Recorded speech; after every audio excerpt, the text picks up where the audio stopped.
कुंभार्ली घाटात 300 फूट दरीत कोसळली क्रेटा कार। सविस्तर माहिती। कोकण आणि पश्चिम महाराष्ट्राला जोडणाऱ्या कुंभार्ली घाटातून एक अत्यंत थरारक बातमी समोर येत आहे। मृत्यूलाही हेलकावून देऊन एक तरुण चालक थोडक्यात बचावलेला आहे। मात्र या अपघाताने सार्वजनिक बांधकाम विभागाच्या भोंगळ कारभाराचे वाभाडे ओढले आहेत। रविवारी मध्यरात्री 2:30 ते 3च्या सुमारास ही घटना घडली।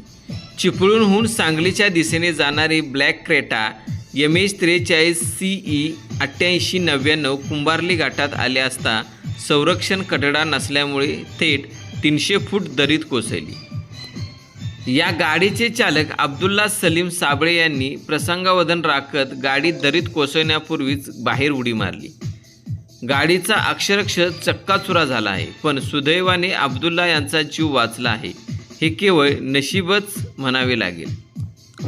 पण प्रश्न असा पडतो की या अपघाताला जबाबदार कोण?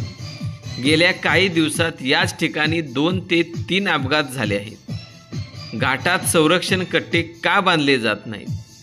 प्रशासन एखाद्या मोठ्या भीषण अपघाताची वाट पाहते का, असे बरेचसे प्रश्न निर्माण होत आहेत। रस्ते वाहतूक विभागाच्या दुर्लक्षामुळे प्रवाशांचा जीव टांगणीला लागला आहे। रात्रीच्या वेळी दाट धुके आणि अंधारात संरक्षण भिंत नसल्यामुळे चालकांना रस्त्याचा अंदाज येत नाही। आता तरी रस्ते विभाग झोपेतून जागे होणार का, की अजून काही जीव जाईपर्यंत प्रशासन बघ्याची भूमिका घेणार? कुंभार्ली घाटात धोकादायक वळणावर तातडीने संरक्षण कट्टे बांधण्याची मागणी आता प्रवासी आणि ग्रामस्थांकडून जोर धरत आहे। Bureau report, Loksamrat Maharashtra news, Chiplun प्रतिनिधी संजय पडव।